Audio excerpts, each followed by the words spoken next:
Satu langkah ke depan boleh Pak? Satu langkah ke depan.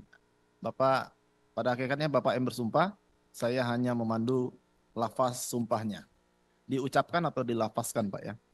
Bismillahirrahmanirrahim. Bismillahirrahmanirrahim. Demi Allah saya bersumpah. Demi Allah saya bersumpah bahwa saya sebagai saksi dalam perkara ini akan memberikan keterangan yang benar dan tidak lain daripada yang sebenarnya. Silakan duduk Pak. Baik, saksi ini akan menerangkan seputar hal apa Pak?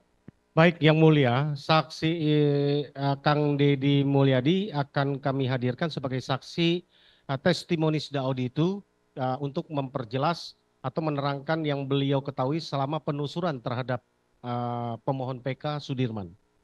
Sudirman ya? Ya. Yang kemarin kan kita periksa beliau ini untuk yang 6 pemohon ya? Betul. Sekarang hanya untuk Sudirman. Betul, Yang Mulia. Silakan Pak, untuk dimulai pertanyaannya. Makasih Kang Haji Deddy Mulyadi sudah berkenan hadir di dalam persidangan PK. Ucapkan terima kasih kepada Kang Deddy. Saudara saksi, kami ingin saudara saksi dapat menjelaskan bahwa selain 6 pemohon PK yang kemarin, di awal kami melihat di konten atau di dalam YouTube yang saudara saksi upload juga terkait dengan pemohon PK Sudirman. Saudara saksi dapat mungkin menjelaskan apa yang saudara saksi dapatkan selama mencari atau membuat YouTube tersebut yang diupload. Silakan. Baik. Pertama ketika saya menemukan kasus ini melalui PC.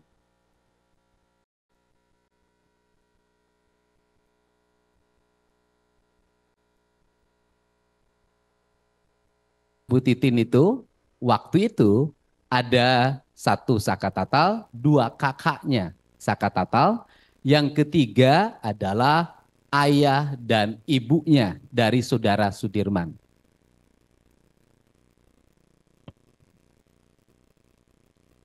Mohon maaf terganggu, karena pemohon PK ini ada keluhan fisik.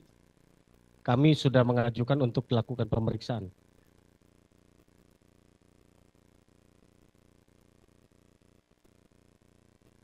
Oke, sesudah saudara saksi melakukan penelusuran ya, mengetahui ada peristiwa, apa yang membuat saudara saksi mengupload itu lalu mencari tahu lebih dalam tentang peristiwa Vina dan Eki di Cirebon ini? Yang pertama adalah ketika bertemu dengan Saka Tatal dan kakaknya, kemudian ayah dan ibunya Sudirman, waktu itu saya bertanya pada ayah dan ibunya Sudirman, di mana posisi Sudirman saat peristiwa itu terjadi. Ayah dan ibunya yang menyatakan bahwa pada saat peristiwa itu terjadi, Sudirman berada di rumahnya dan dia bersumpah. Setelah itu mungkin ini waktu dekat ya, mungkin sekitar 3 bulan atau 4 bulan yang lalu, saya pun bertemu dengan adiknya Sudirman, yaitu saudari Lilis. Dan dia menyatakan pada malam minggu itu Sudirman berada di rumah main HP. Setelah itu juga saya bertemu dengan Arfan, tetangganya Sudirman, yang menyatakan bahwa dia melihat pada malam minggu itu Sudirman berada di depan rumahnya. Kemudian saya juga bertemu dengan saudara Tono sebagai kakak ipar dari saudara Arfan. Ketika malam minggu itu dia wakuncar pada pacarnya yang kebetulan rumahnya berdekatan dengan saudara Sudirman. Dan dia melihat Sudirman ada di depan rumahnya. Cuman pada waktu itu dia pun mengajak saudara Sudirman untuk ke tempat kontrakannya. Tetapi saudara Sudirman menolak. Ya kan, karena dia masih main di tempatnya atau di halaman rumahnya. Biasanya saudara Sudirman itu ketika diajak suka bermain di rumahnya saudara Tono. Baik, setelah saudara bertemu dengan tadi Arfan, Ritono dan juga Lilis ya, saudara saksi mewawancarai mereka bertiga. Kesan apa yang saudara saksi dapatkan dari kesaksian mereka? Setelah saya mendapatkan kesan yang mendalam bahwa Sudirman bukanlah orang. yang memiliki kualifikasi untuk melakukan tindak pidana. Dilihat dari sisi postur tubuh, kemudian kecakapan, dan ketiga riwayat hidupnya, di mana Sudirman sekolahnya pun itu umur 17 tahun baru lulus SD. Artinya bahwa dia tidak memiliki kualifikasi atau kecakapan seperti orang-orang yang lainnya, apalagi melakukan tindak pidana pembunuhan dan perbuatan asusila. Melihat dari sisi fisik dan fisik yang dimiliki oleh Sudirman, saudara Sudirman menurut saya jauh dari peristiwa yang dituduhkan itu. Baik, memang itu yang kami ingin konfirmasi, saudara saksi, bahwa berdasarkan dakwaan dan juga uraian peristiwa di dalam putusan, Sudirman ini boleh dibilang adalah pelaku utama. Karena pada tanggal 17 Agustus di dalam dakwaan dan uraian peristiwa di putusan, Sudirman ini mendapatkan SMS dari DPO yang bernama Dani. Yang Dani dalam hal ini fiktif dan sampai hari ini belum pernah dihadirkan dan tidak bisa dihadirkan. SMS-nya pun yang bukti tanggal 17 itu ini adalah selama PK kami persoalkan tidak pernah dihadirkan di dalam berkas persidangan. Bahwa dia karena dituduh dia terus yang ke Sakatatal, lalu dia yang memprovokasi. Saya sependapat dengan apa yang saksi sampaikan tadi, bahwa biasanya seorang saksi pelaku utama, apalagi ini dalam unsur pembunuhan berencana, tentu dia harus aktif mempengaruhi orang, apalagi ini 11 orang. Ya kan? Mempengaruhi kan? Selain yang sudah disebutkan ada Dani, Sakatatal, dia sampaikan SMS-nya. Masih berikut dengan Sudirman berarti 3 orang. Masih ada 8 orang lainnya. Ya, ada Peggy, ada Andi, kemudian ada yang lain ya, 6 terpidana lain yang kemarin mengajukan PK, ya. Bahwa total ada 11, ya. Rasanya memang tidak mungkin dia proaktif untuk mempengaruhi, ya. Kesan apa yang saudara saksi dapatkan ya terhadap selain bahwa dia secara fisik tidak memungkinkan, secara katakanlah IQ-nya tidak memungkinkan, apalagi yang saudara lihat dia tidak mungkin lakukan perencanaan itu? Orang yang memiliki kualifikasi pendidikan tidak bisa menyelesaikan bangku SD dalam waktu cepat. Biasanya dalam lingkungan hidup sosial bukan orang yang menyuruh tapi orang yang disuruh. Karena dia orang yang disuruh, dia memiliki kualifikasi sebagai orang yang mau disuruh oleh siapapun. Dan mau melakukan apapun. Nah, dalam pergaulan seperti itu adalah orang yang seperti Sudirman, menurut saya tidak punya kualifikasi melakukan perintah. Melakukan tindakan-tindakan yang di luar kemampuan akal dan pikirannya. Kenapa? Karena secara psikologi saya melihat walaupun orang bukan seorang fisiolog, Sudirman adalah orang yang memiliki kerentanan psikologi. Artinya dia sangat lemah. Dia mudah nangis, dia mudah sakit. Itu bisa dilihat dari riwayat kesehatannya. Ya, terima kasih kesaksian saudara saksi terhadap Sudirman ya. Kalau saudara saksi mendapatkan nggak informasi saat itu Sudirman waktu tahun 2016 lalu dari kesaksian yang saudara lihat mungkin di luar Arfan, Ritono dan juga Lilis, mereka kemarin dalam kesaksiannya sudah menyampaikan bahwa Sudirman itu tahun 2016 bulan Agustus itu baru belajar motor. Ya, sedangkan di dalam dakwaan bahwa Sudirman ini dianggap masuk ke salah satu geng motor, waktu itu sebutannya geng motor dan berselisih dengan antar geng. Apa pendapat saudara? Apakah mendapatkan info? Yang pertama bahwa pada peristiwa tanggal 27 Agustus 2016, Sudirman itu tidak dalam posisi bersama teman-teman yang lain. Dia tidak ikut minum ciu di warungnya Bu Nining, dia tidak ikut ke rumahnya Hadi, dan dia tidak ikut nginep di rumah anaknya RT Pasret. Karena dia posisinya dia berada di depan rumahnya. Terus yang kedua adalah melihat dari, saya pikir anggota kepolisian pasti bisa membedakan mana karakter orang yang memiliki kualifikasi sebagai geng motor. Geng motor itu ada 2 hal yang dia miliki. Satu, kemampuan berkendaraan bermotor. Dia mampu melakukan kecepatan tinggi ketika memacu kendaraan bermotornya. Yang kedua adalah memiliki jiwa sadisme. Dia sanggup membunuh, dia sanggup melakukan pengejaran pada orang, dan dia memiliki musuh. Kalau melihat foto Sudirman, riwayat hidupnya menurut saya tidak ada dia memiliki kualifikasi itu. Setelah itu kan kepolisian memiliki catatan. Polisi itu pasti tahu kelompok mana saja yang disebut geng motor, siapa saja nama yang tercatat. Apakah Sudirman ada dalam catatan di grupnya ekstasi? Atau di grupnya yang lain?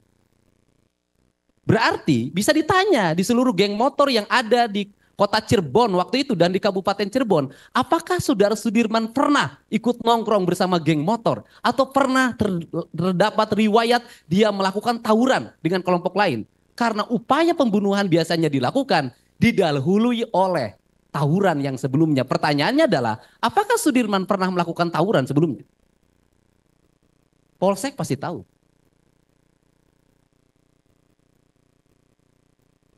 Baik. Ada informasi lain yang mungkin saudara saksi dapatkan selama mencari informasi tentang peristiwa Vina dan Eki ini, terutama terhadap kepribadian Sudirman yang saudara saksi dengar? Saya justru pada kesempatan siang hari ini saya meminta maaf pada Sudirman. Saya pernah menyatakan ketika berkunjung ke salah satu LP di Bandung, saya mengeluarkan pernyataan bahwa Peggy, setelah Peggy keluar vonis tidak terbukti di pra-peradilan, saya akan nyatakan bahwa Dani dan Andi itu tidak usah dicari lagi. Karena Peggy, Dani, dan Andi adalah produk dari karya ilmiahnya Sudirman. Saya berpikir pada waktu itu ketika nama itu dimunculkan oleh Sudirman ketika dalam pemeriksaan. Karena ketidakmampuannya menghadapi tekanan psikologi dan fisik. Tetapi setelah saya bertemu dengan Sudirman secara langsung, ketika Sudirman sudah bisa ditemui di LP Bance kalau tidak salah. Ya. Kemudian saya bertemu dengan Sudirman mengatakan bahwa saya tidak pernah mengatakan ketiga orang itu. Tetapi Sudirman mengatakan bahwa ketiga orang itu ada berdasarkan dari apa yang diarahkan oleh penyidik. Untuk itu saya pada Sudirman, saya mohon maaf. Artinya bahwa ke-11 orang yang dituduhkan melakukan tindak pidana pembunuhan dan perbuatan asusila itu ada sebelum peristiwa itu ada. Saya katakan sekali lagi, orang filsafat pasti tahu, ke-11 orang itu ada sebelum peristiwa itu ada. Sama dengan barang bukti itu ada setelah peristiwa itu terjadi, begitu filsafatnya ya. Karena barang buktinya kemarin itu berupa bambu, baru dipotong pada tanggal 31 Agustus 2016, padahal kejadiannya 27 Agustus 2016. Kalau menurut saya barang bukti itu tidak ada. Karena yang disebut dengan barang bukti adalah barang yang digunakan untuk melakukan kejahatan. Sedangkan batu yang diperoleh menurut Sudirman itu diperoleh di belakang showroom yang diambil oleh polisi. Kemudian bambu juga disiapkan oleh polisi gergaji. Jadi barang bukti itu bukan milik pelaku tapi itulah milik polisi. Baik, saudara saksi, kami mau lanjutkan pertanyaannya. Selain bahwa tadi saudara saksi mendapatkan informasi Sudirman adalah sutradara tadinya ya, dari semua sinetron pembunuhan Eki dan Vina ya. Lalu saudara saksi pernah nggak mendengar tentang secara mental dan kelainan yang menimpa kepada saudara Sudirman yang saudara saksi ketika melakukan penusulan? Iya, kalau saya sih melihat bisa dilihat secara fisik. Sudirman itu orang yang tidak memiliki ketahanan fisik dan mental untuk menghadapi tekanan psikologi yang dia alami dan menghadapi tekanan fisik yang dialami. Ketahanan fisik dan mentalnya ambruk dan jatuh. Dan bisa dilihat, di saat yang lain masih bugar, hari ini Sudirman jauh lebih rapuh. Artinya kondisi Sudirman sesungguhnya jauh lebih berat dibanding dengan terpidana yang lain. Dari mana saudara saksi melihat itu? Dari kondisi fisiknya, dari cara berbicaranya, dari sikapnya. Karena dia memiliki kemampuan di bawah kemampuan yang lain. Dan tidak mungkin orang yang memiliki kemampuan yang sangat rendah menjadi otak pelaku. Ya. Setelah melihat nih, sesudah bertemu dan sekarang melihat persidangan PK berjalan, kami ingin tanggapan saudara saksi terhadap Sudirman selain tadi adalah yang paling rapuh, yang paling berat menghadapi siksaan tadi, apalagi kesan, apalagi yang saudara saksi dapatkan terhadap Sudirman ini? Sudirman merupakan orang yang paling berat. Karena dia mengalami tuduhan yang berat. Dia mendapat prasangka dari terpidana yang lain. Prasangka sebagai orang yang seluruh ucapannya dan tindakannya menjadi alat untuk membunuh teman-teman. Prasangka itu akan melahirkan tekanan psikologi yang sangat tinggi. Sedangkan dia sendiri tidak memiliki kesadaran yang cukup untuk melakukan perbuatan hukum, beracara, menghadapi penyidikan, menghadapi penuntutan dan menghadapi penjara yang dia alami. Sesungguhnya Sudirman adalah orang yang paling rapuh di antara seluruh terpidana yang ada. Ya, kalau itu yang saudara saksi sampaikan tadi, bahwa melihat rangkaian yang disampaikan, bahwa lihat dari fisik, mental, tekanan yang dihadapi, bahwa dia bukan pelaku. Dengan apa yang terjadi, yang terbukti atau yang terpapar ya, dipaparkan di dalam muka persidangan ini, apa pendapat saudara terhadap peristiwa Vina dan Eki? Peristiwa Vina dan Eki menurut saya berdasarkan penelusuran dan bukti-bukti yang saya temukan serta keyakinan yang saya miliki, peristiwa Vina dan Eki adalah peristiwa kecelakaan murni yang tidak ada kaitannya dengan 8 terpidana yang lainnya. Karena ini peristiwa murni, sesungguhnya gelora, gelombang yang terjadi, lahirlah penangkapan, kemudian penyelidikan, penyidikan, penuntutan, sampai ke muka pengadilan mereka mendapat hukuman vonis. Sesungguhnya itu adalah hanya peristiwa psikologi personal orang yang memiliki kuasa atas segala hal. Psikologi orang akan tumbuh menjadi raksasa manakala yang dihadapi orang-orang kecil dan tidak berdaya. Lain kasusnya apabila Sudirman CS adalah anaknya orang-orang yang punya kemampuan secara ekonomi dan kekuasaan. Tidak akan mereka mengalami peristiwa yang seberat ini. Menurut saya, dalam konsepsi ini saya melihat ada beberapa hal. Yang pertama, hilangnya akal sehat. Yang kedua, hilangnya nilai-nilai kemanusiaan. Kedua hal ini sangat berbahaya bagi kehidupan hukum kita. Dan untuk itu menurut saya harus segera dihentikan. Kalau melihat rangkaian peristiwa Vina dan Eki seperti yang saudara saksi sampaikan, bahwa saudara saksi sudah pada kesimpulan itu adalah kecelakaan tunggal. Tentu saudara saksi punya alasan dan sudah beberapa saksi yang memang dalam persidangan di tempat sudah kita hadirkan, itu sudah kita sampaikan. Masyarakat ini sebagian masih menganggap bahwa ini adalah pembunuhan, tapi bukan mereka inilah yang pelakunya.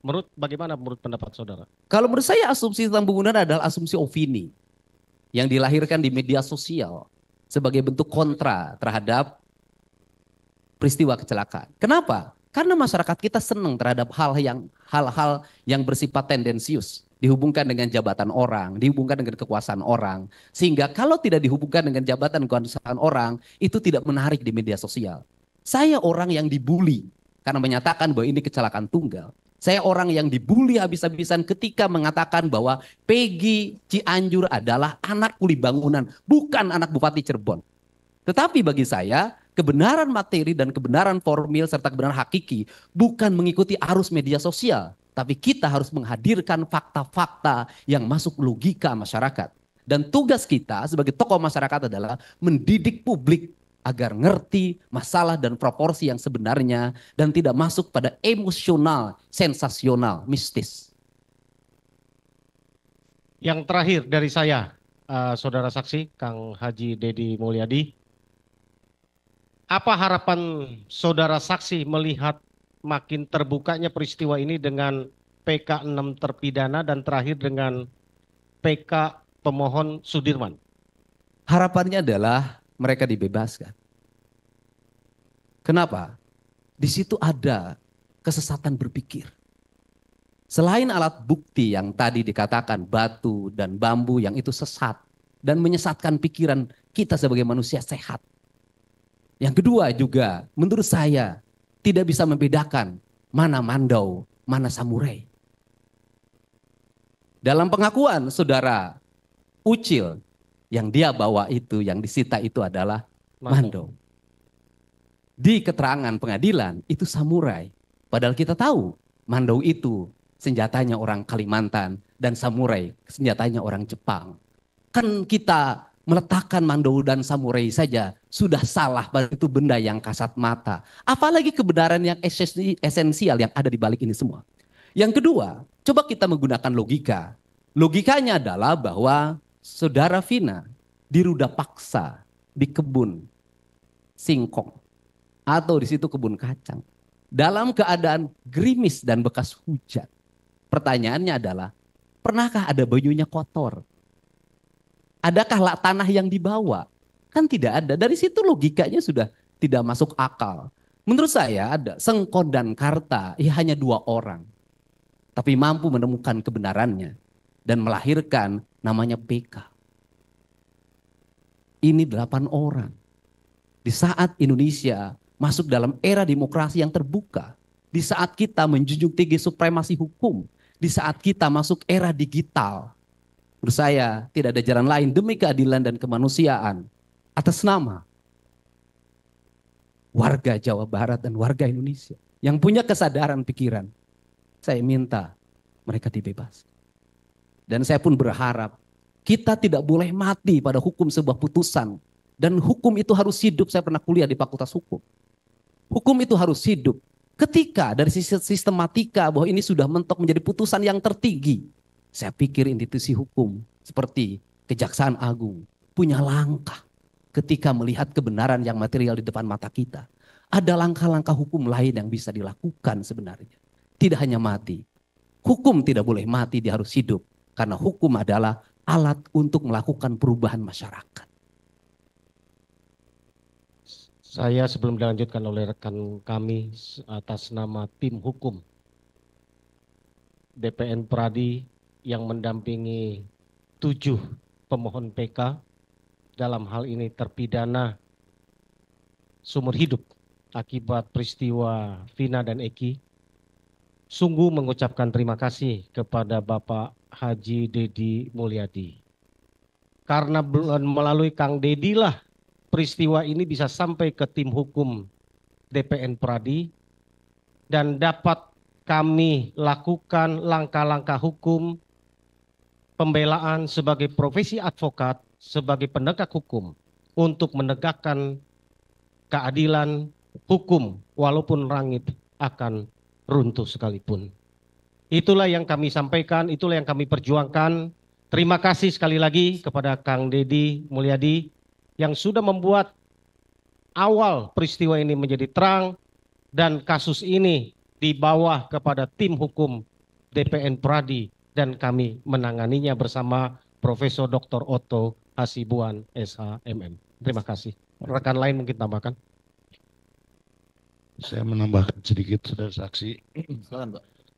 Saya mengenal saksi adalah sebagai tokoh dan pengamat sosial. Bukan hari ini gitu. Saya sudah baca, sudah lihat podcastnya dari bertahun-tahun yang lalu.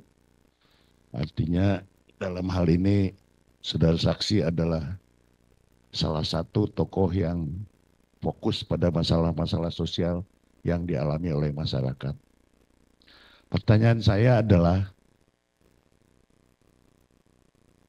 kenapa saudara saksi jadi fokus ke masalah Vina ini gitu?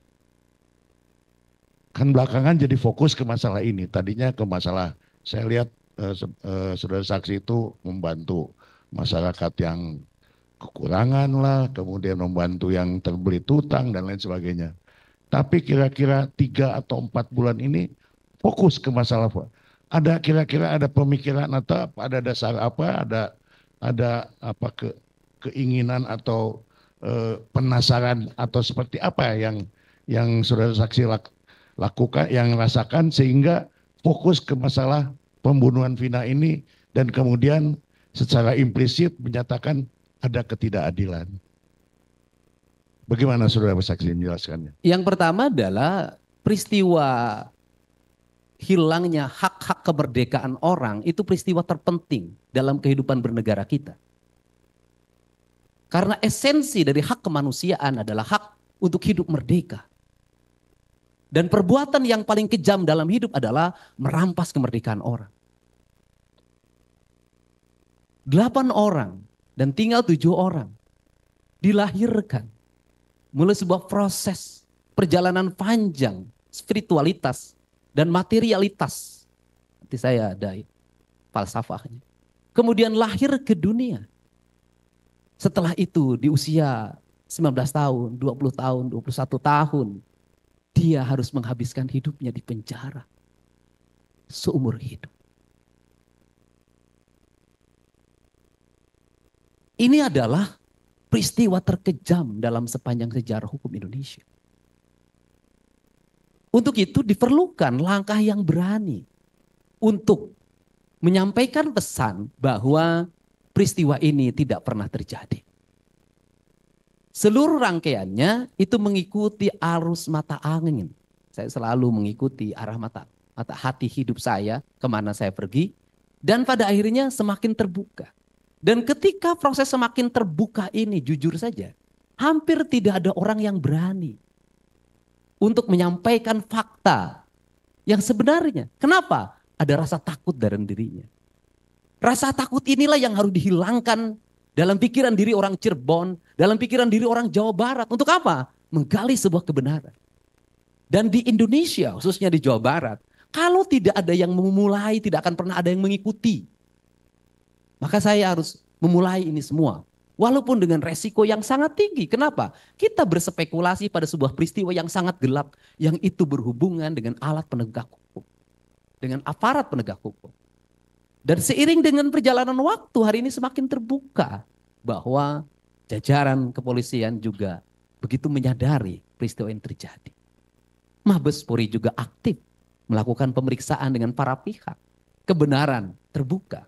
Walaupun tidak ada ungkapan formal yang disampaikan di depan umum, di depan media, saya yakin di balik itu juga mereka bicara tentang kebenaran.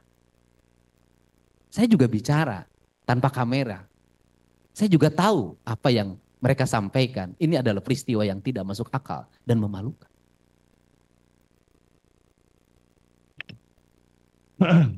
Saya ingin mendalami lebih dalam lagi sedikit tentang kata-kata ketidakadilan itu. Pemahaman saudara saksi tentang ketidakadilan ini, khususnya di kasus Vina dan Eki ini, seperti apa kok jadi dalam hal ini maaf bahwa saudara saksi berani melawan menentang netizen lah, menentang segala macam, dan tetap dengan prinsip dan keyakinannya bahwa ini ada ketidakadilan. Ketidakadilan ada seseorang yang menjadi terperiksa, kemudian tersangka dan terpidana harus mendapat pendampingan hukum yang memadai. Harus mendapat rasa adil dalam proses hukumnya. Saya melihat dalam seluruh proses yang dijalani oleh ke-8 terpidana dan sekarang tinggal 7 terpidana yang terpenjara, seluruh prosesnya tidak adil. Mereka tidak adil ketika sudah dilapor seorang pelapor yang berkapasitas mengaku diri sebagai sipil padahal dia sebagai anggota. Itu melaporkan menyebutkan 11 orang tersangka. Kemudian dilakukan penangkapan sendiri. Setelah itu dilakukan pemeriksaan. Walaupun kepada akhirnya diserahkan kepada unit serse. Tapi proses awalnya sudah menurut saya bertentangan dengan prinsip-prinsip keadilan. Dengan bertentangan dengan prinsip-prinsip transparansi dalam penanganan kasus. Ini adalah peristiwa terjadi pada mereka. Kenapa peristiwa ini terjadi pada mereka? Karena mereka berstatus ekonominya rendah. Karena mereka berstatus orang-orang miskin. Dan saya katakan kalau ini menimpa anak pejabat, menimpa pejabat tinggi, menimpa anak dari keluarga besar. Alat penegak hukum. atau aparat penegak hukum tidak akan terjadi. Mereka adalah orang-orang yang sial karena status sosial hidup.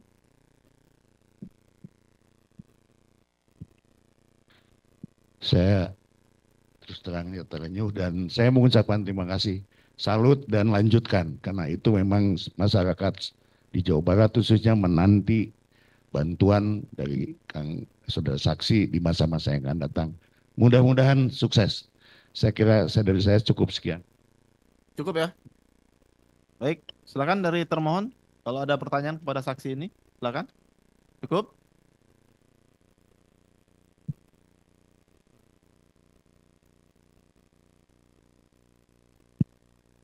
Terima kasih Yang Mulia. Selamat datang Pak Haji Dedi untuk yang ketiga kalinya. Kami tidak ingin ada pertanyaan, sudah cukup pertanyaan dari para tim penasihat hukum. Namun saya ingat bahasa, apakah Pak Dedi sependapat bahwa hukum itu tidak mencari-cari kesalahan orang, tetapi hukum itu ada guna menemukan kesalahan orang. Apakah sependapat dengan hal seperti ini? Ini yang ingin kami tanyakan kepada Pak Dedi. Ya, hukum tidak mencari kesalahan orang, tetapi hukum tidak boleh menghindari ketika orang bersalah. Dan pada 7 terpidana ini tidak ada kesalahan dan tidak ditemukan kesalahan menurut saya. Itu kami menghargai karena itu adalah pendapat pribadi Pak Dedi. Namun kami hadir dan persidangan yang mulia ini kita hadirkan untuk menunggu putusan pengadilan Mahkamah Agung. Terima kasih. Cukup? Ya. Akan kami tambahkan sedikit ya Pak ya. Nah, dari anggota mau nanya. Silakan Pak. Saksi ya. Saksi sudah menjadi saksi di Sakatatal sebelumnya kan ya. Terus yang mau saya tanyakan, selama ini kan saksi sudah mewawancarain beberapa yang seperti siapa? Teguh, Okta, temannya Aib itu siapa? Oh, Dede. Dede ya kan. Yang berawal dari kesaksian Aib dan Dede kan. Yang mau saya tanyakan, waktu wawancara si Dede ini ada nggak saksi menanyakan yang nongkrong di situ tuh berapa orang yang dilihat sama si Dede dengan kepalanya sendiri, dia melihat langsung nih berapa orang? Iya, justru Dede tidak melihat ada orang nongkrong. Tidak melihat ya? Tidak melihat ada orang nongkrong. Terus seperti yang saksi tadi katakan bahwa nama Andi, nama siapa, Dani tadi adalah akal-akalan dari Sudirman. Iya. Padahal saksi menanyakan Sudirman itu mendapatkan nama itu dari penyidik. Iya. Berarti sebenarnya orang-orang ini tidak ada? Ya tidak ada. Terus saksi kan pernah menanyakan bapaknya, berarti setidaknya wawancara ke kampung situ lah ya? Ya. Ke kampung situ. Ada nggak di wawancara itu ke anak-anak yang lainnya itu kenal nggak sama si Andi, si Dani, si Peggy, dan satu lagi yang hilang tuh siapa? Hah? Si Panji itu ada nggak? Kan kalau satu tongkrongan berarti kumpulnya di situ atau tidak jauh rumahnya ngumpulnya bareng. Ada nggak dari sekian yang saya wawancara ini? Baik, saya keliling kemanapun nyari nama Andi banyak, tapi ternyata bukan Andi yang dimaksud. Kemudian Peggy juga mungkin banyak, tapi bukan Peggy yang dimaksud. Dani banyak, Dani yang dimaksud. Sebenarnya logikanya sederhana. Logikanya sederhana banget. Andai kata nama Andi dan Dani itu ada dari dulu sudah bisa ditangkap kan. Di setiap desa dan kelurahan ada Babin Kamtibmas. KTP-nya ada. Kan gampang. Menurut saya kenapa tidak bisa ditangkap? Karena memang itu nama fiktif. Berarti menurut saksi nama-nama itu nggak ada ya? Nggak ada. Karena dari wawancara saksi di kampus itu mereka pun tidak mengenal 4 orang ini. Tidak. Termasuk Panji yang nggak jelas kemananya itu ya. Cukup aja tuh.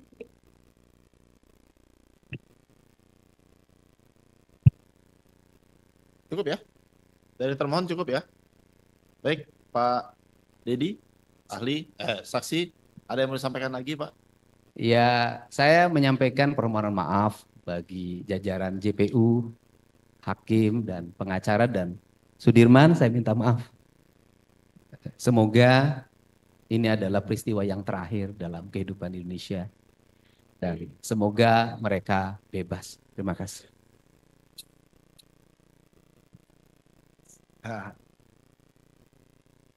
Ya, baik. Dengan demikian, kalau Bapak tidak akan ada lagi yang mau disampaikan, sudah selesai pemeriksaannya sebagai saksi. Terima kasih atas kehadirannya dan memberikan Yang mulia, keterangan di izin ruang ada sidang. tanggapan dari Oh, pemohon. Pak Sudirman, ada yang mau ditanggapi enggak dari keterangan Pak Dedi ini? Ada? Pelan-pelan, pelan-pelan.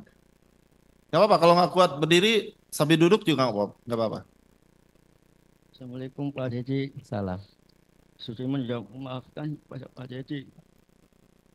Sebelumnya Pak Dedi itu nggak bersalah sama Dirman. Cuma Dirmannya aja yang suruh-suruh sama polisi mau-mauan. Pelan-pelan, pelan-pelan Sudirman. Nah. Ya.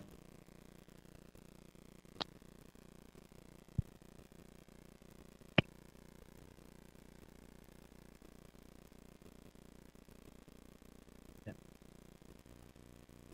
Oke, terima kasih Pak Dedi. Kalau ada keperluan bisa meninggalkan ruang sidang. Terima kasih atas kehadirannya.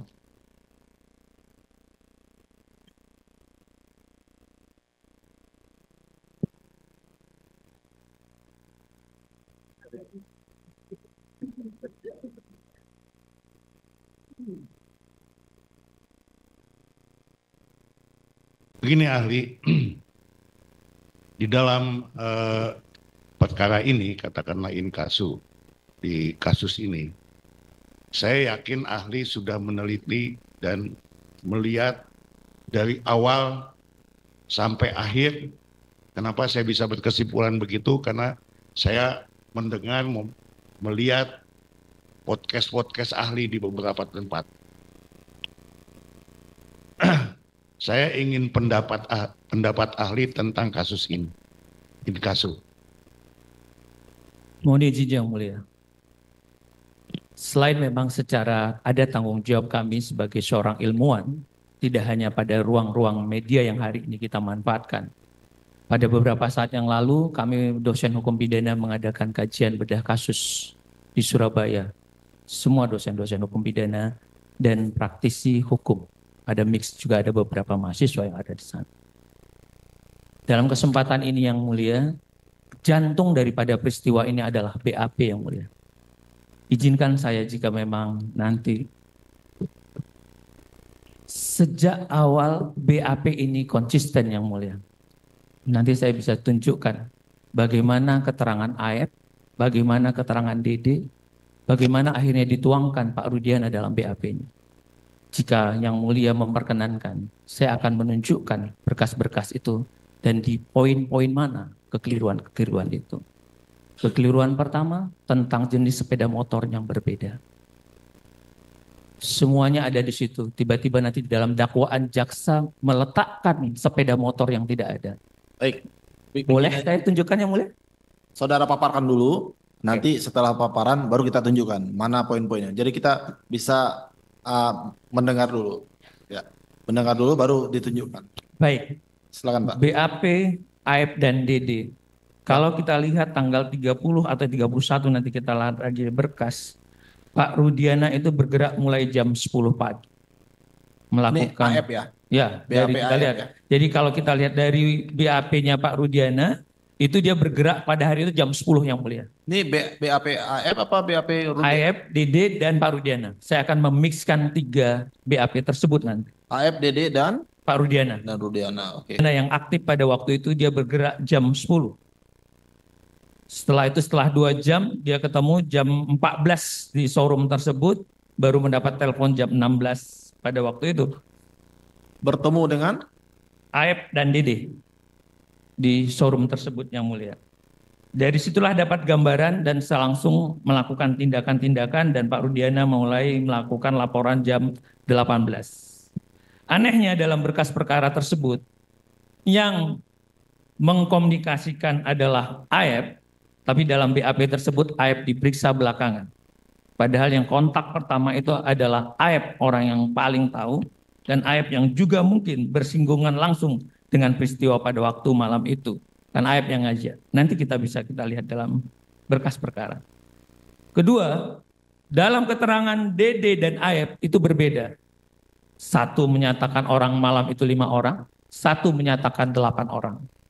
Bagaimana mungkin yang mulia dalam satu peristiwa, dalam satu titik yang disebut dalam warung Madura ada orang yang berbeda. Dalam keterangan yang 5 dan 8 tiba-tiba didesain kembali oleh Pak Rudiana menjadi 11 orang. How come? Sedangkan dia tidak melihat kejadian tersebut. Pintu-pintu inilah yang sebenarnya teman-teman kejaksaan yang harus perhatikan.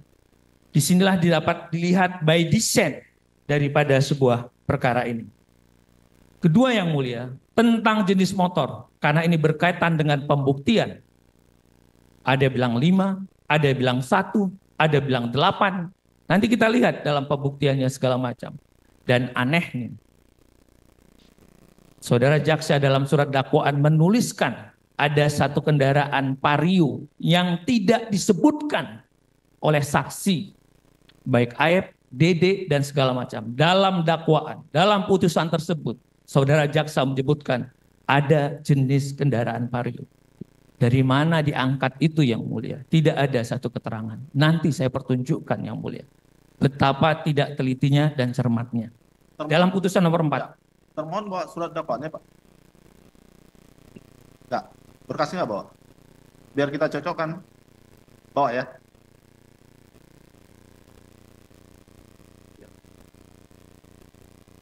Ambil berkas. Nomor 3. Biar diberkaskan ya. Ya, silakan Pak. Dilanjut. Baik, saya di poin itu dulu yang mulia saya akan tunjukkan. Sepeda. Apa? Ya. Biar enak sama-sama kita lihat.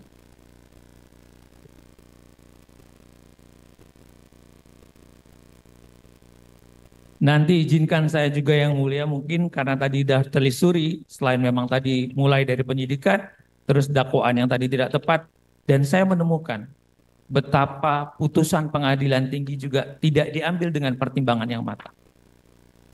Pengadilan tinggi menulis bahwa bukan melihat surat dakwaan dari Kejaksaan Cirebon, tapi dalam pertimbangannya dia bilang berdasarkan surat kejaksaan dari Kota Bekasi, how come pengadilan tinggi bisa jebol seperti ini?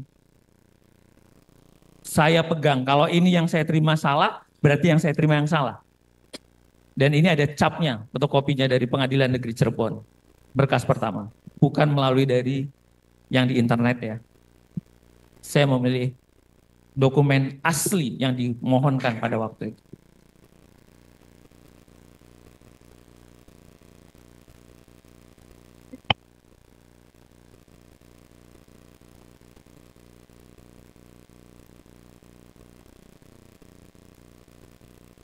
Jadi,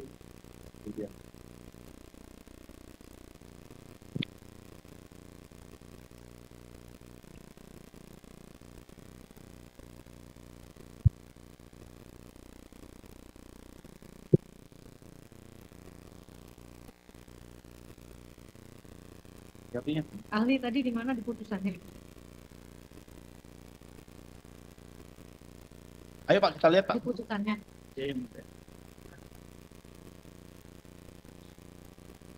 Di putusannya Pak.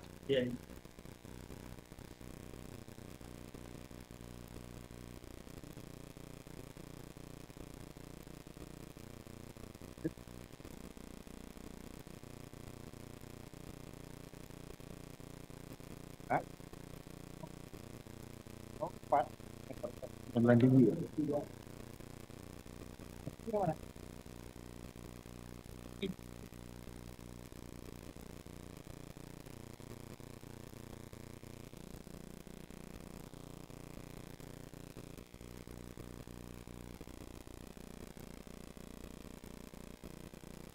Halaman 4 putusan nomor ya.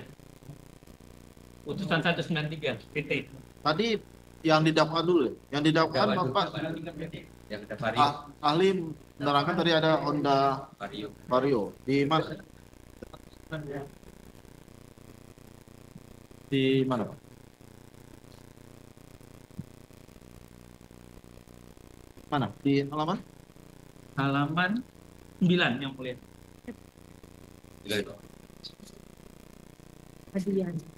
Oh ini. 9. Ya, yang mulia. Ya. 9.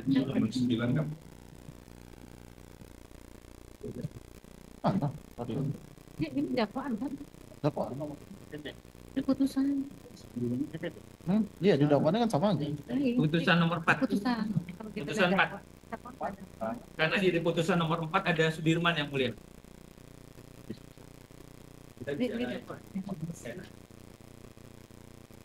Ya, dakwaan. Dakwaan yang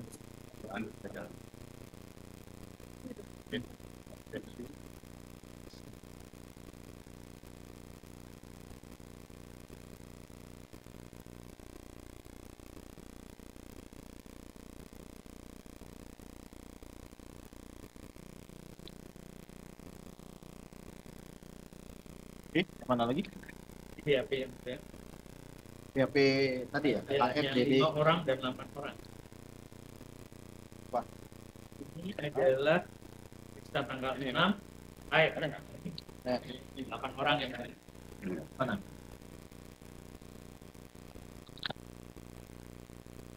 Yang Ini. ya. Ya, ketemu? AF.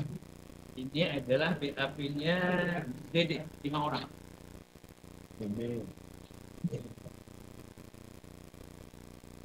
Ini di berkas mana, Pak? Sudirman. BAP. BAP. Itu dapat dari Jadi 5, ini 8. kan ini. Yang Sebentar. Tuh, yang sepeda motor? Hah? Yang jenis sepeda motor tadi udah ya? Ya, Dakwaan tadi. Nanti terus jumlah-jumlahnya bisa dilihat dari bukti Pak, yang disita. Bukti yang diperlihatkan itu beda-beda yang mulia. Saya ada catatan di dalam putusan ini. Saya menandai. Ini 123 tidak ada vario. Nyatakan barang bukti berupa. Nanti kita lihat di belakang ini.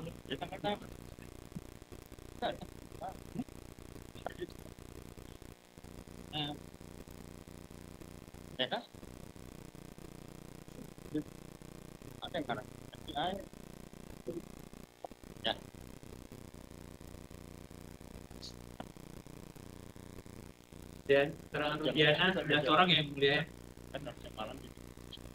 Beda lagi. Dari mana?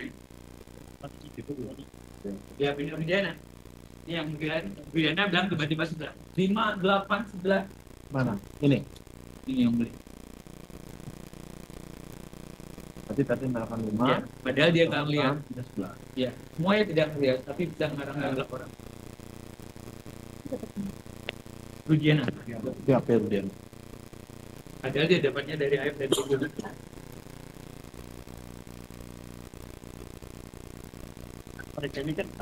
di sidang. Jadi, Rudiana. Ada bukti dalam diskusi. Maaf yang mulia.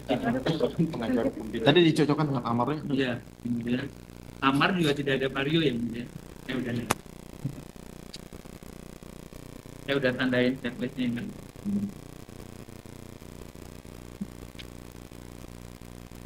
Berarti yang tadi ada varionya. Ada vario yang Di amar nggak ada vario. tidak ada. Berarti Nah, itu mungkin dia tidak berikan cara itu. oke.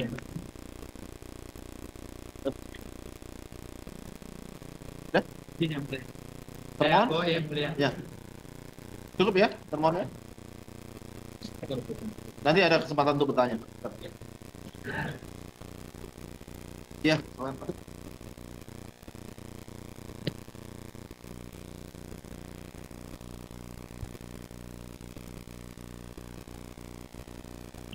masih ada? Silakan dilanjut, tadi belum selesai. Oh, belum selesai. Silakan, Pak. Lanjutkan, Pak.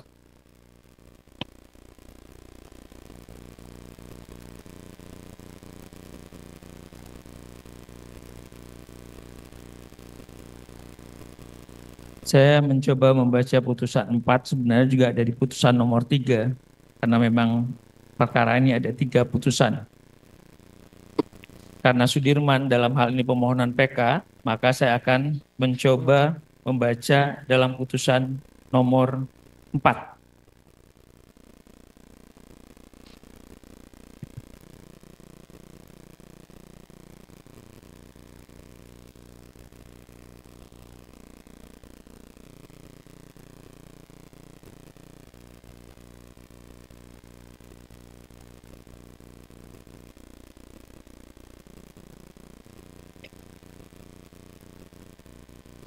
Oh ya, di dalam keterangannya Pak Rudiana itu yang diperlihatkan dalam persidangan hanya 1 unit sepeda motor yang mulia. Jadi bukan 5 atau 4 atau dari jenis. Keterangan Pak Rudiana hanya diperlihatkan. Apakah saksi mengenali barang bukti yang diajukan persidangan karena kepunyaan ini itu hanya menerangkan satu kendaraan sepeda motor. Ya makanya dicoba dikonfirm di berita acara penyitaan. Saya juga mengaitkan dengan keterangan seorang kepolisian, mungkin kalau saya salah tolong nanti diralat, Pak Dodi Irwanto. Di dalam keterangannya di persidangan juga sama, ada menyebutkan, sayangnya sekali ada saintifik yang tidak dilanjutkan, mengecek CCTV tapi belum dibuka. Terus ada juga tetap masih menyatakan di sini hanya 1 unit sepeda motor. Jadi bahwa saksi mengenali barang bukti yang dihadirkan persidangan, padahal ini yang sempat menginterogasi sampai mengambil para terdakwa pada waktu itu. Jadi tidak ada motor yang 4 motor atau 5 motor yang seperti dibunyikan. Jadi keterangan dari Pak Polisi ini hanya 1 unit motor saja. Dalam halaman 38, 39. Selanjutnya juga saya akan masuk ke dalam keterangan Pak Gugun yang menurut saya semuanya ini sama. Pak Rudiana menginterogasi dan itu muncul juga terkonfirm ke BAP-nya Pak Rudiana. Terus terhadap keterangannya juga 1 motor Pak Gugun Gumilar bin Warba. Putusan halaman 40, beliau juga hanya diperlihatkan di dalam persidangan hanya 1 unit sepeda motor. Putusan halaman 41, nomor 4. Selanjutnya,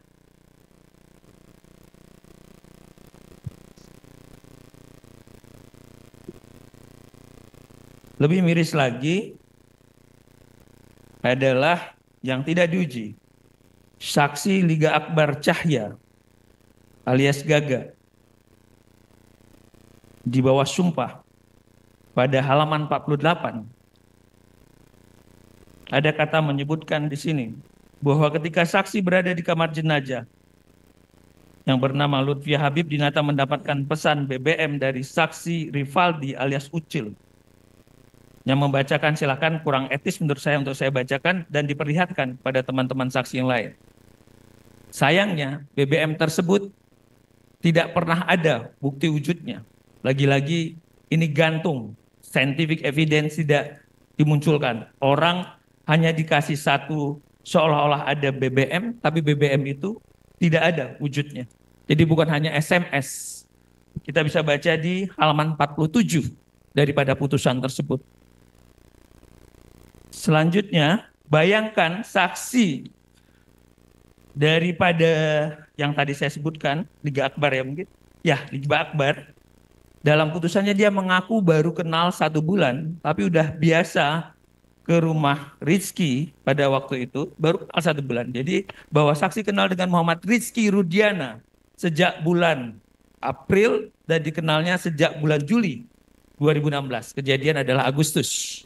Jadi ini katanya dia ngaku tapi dia takut orang kalau udah dekat biasa di rumah, seharusnya kalau ada terjadi suatu ya dia akan protek.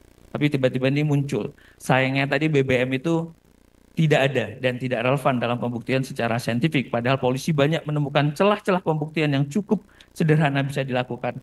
Tapi ini diabaikan. Selanjutnya saya membaca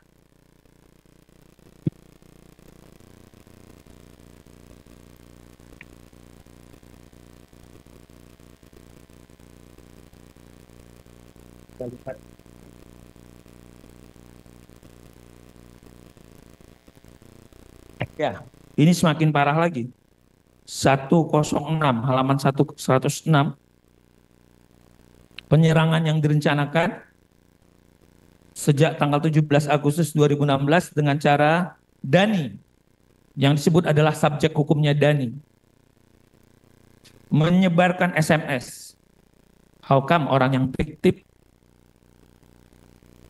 Siapa yang mengirim itu? Hantu, setan, tidak berwujud, sedangkan manusia itu harus berwujud. Apalagi kalau bisa megang SMS. Dan ini ditelan mentah-mentah sama jaksa, tidak ada saintifik. Ini yang kita bilang tadi, lompat. Seharusnya ditanya dong, ini siapa? Ini tidak ada. Menyebarkan SMS kepada Sudirman dan tidak memperlihatkan isi SMS tersebut sampai sekarang. Selanjutnya halaman 107. Polisi menyatakan ini adalah kecelakaan. Sayang mendiknya tidak ada. Jadi polisi sejak awal bilang ini kecelakaan. Termasuk dokter dalam visum menyatakan ini kecelakaan pada waktu itu ya. Tapi saya tidak mengambil itu. Jadi ada keterangan polisi, dikuatkan juga sama dokter yang pertama malam itu juga. Di dalam visumnya sudah disebutkan. Tapi saya tidak mengambil ke sana yang mulia ya. Saya tidak tahu. Tapi yang jelas ada bahasa yang begitu. Tapi lagi-lagi mindiknya, administrasi penyidikan antara ditariknya dari Polres Cirebon ke kota itu juga tidak ada. Ini menunjukkan unprofesional di tingkat penyidikan, lompat, dan jaksa juga lalai untuk ini. Selanjutnya, ada kata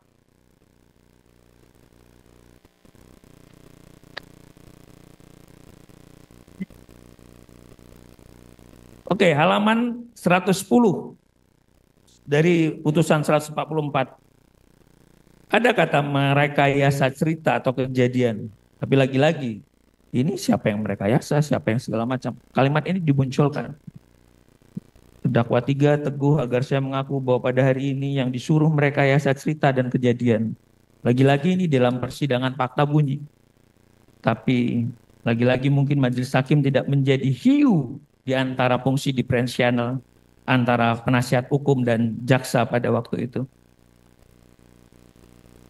Majelis hakim sepanjang dalam putusan ini ada kata Andi dan Dani dan siapapun DPO-nya, karena subjek hukumnya tidak ada, karena orangnya tidak ada, maka penyidikan, dakwaan, putusan yang orangnya tidak ada, maka semestinya ini haruslah batal demi hukum karena penyidikannya tidak sah. Dan ini harus menjadi koreksi kita untuk penegakan hukum yang lebih berkualitas ke depan. Kita tidak mau nyalahkan siapa, salah adalah manusiawi, tapi jangan kita pertahankan.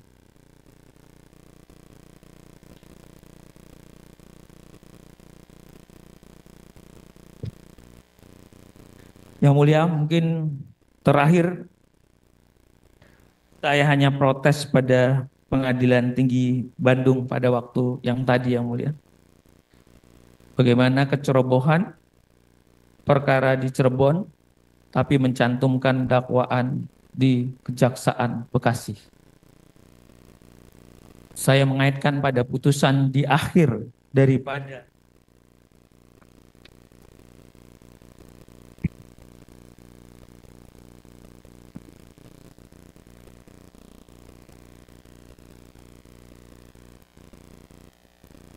saya meminta kebaikan dalam untuk mengecek putusan PT nomor 193 di mana Hakim Pengadilan Tinggi bertitik tolak pada surat dakwaan jaksa. Jaksanya di Jaksa Kota Bekasi. Berarti kompetensinya, jurisdiksinya sudah keliru.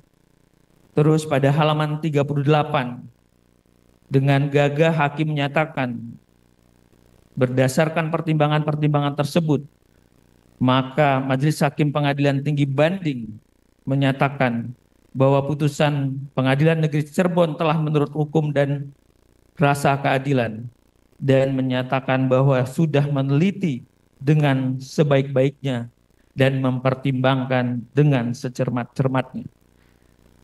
Dengan satu hal tadi, dengan rentetan motor-motor yang tidak sama, dengan rentetan pelanggaran-pelanggaran hukum acara tadi, tentang dakwaan yang keliru kota, saya menyatakan hakim banding tidak cermat. Hakim banding hanya copy paste atas putusan ini.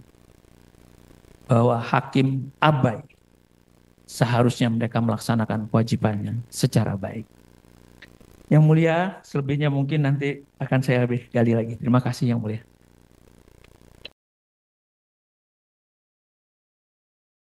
Menjunjung tinggi prinsip jurnalisme dalam setiap tayangan terbaiknya. Menghadirkan berita bernilai sebagai referensi. Gelar bicara yang tajam. Tidak, ini kan kebohongan, Dok. Mengupas fakta demi fakta dan mendorong pencarian solusi. Serta investigasi yang mengungkap kebenaran. Rosi, Satu Meja, The Forum, Sapa Indonesia Malam. Nilu, ikuti semuanya bersama Kompas TV.